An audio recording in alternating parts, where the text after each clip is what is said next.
Welcome to the Salmon Runs YouTube. Enjoy the video.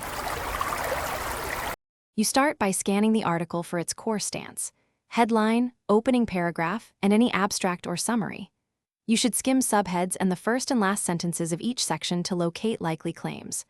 Once found, underline or highlight sentences that state outcomes or judgments and mark assertive verbs like show, prove, argue. Make quick margin notes on who is making the statement and whether it's presented as fact, opinion, or hypothesis. This primes the deeper read. Now read each highlighted passage carefully to unpack how the claim is supported.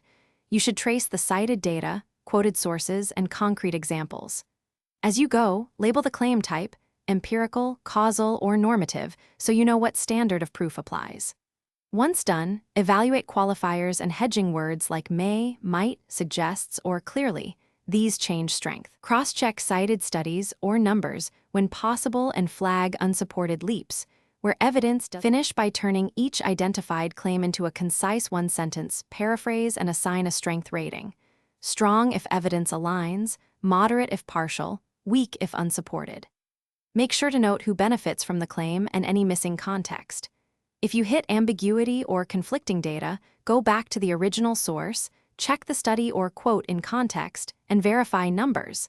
If still unresolved, flag it as requires verification, and jot a quick troubleshooting note to consult an expert or trusted database. Thanks for watching. Consider subscribing if we helped you.